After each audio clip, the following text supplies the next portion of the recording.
ఇదే తరతరాల చరితం జ్వలించే జీవితాల కథనం.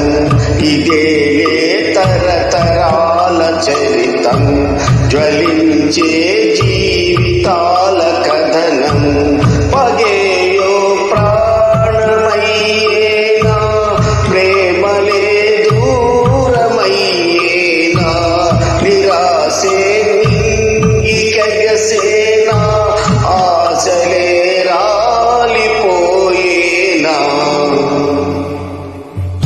ఇదే తరతరాల చరితం జ్వలించే జీవితా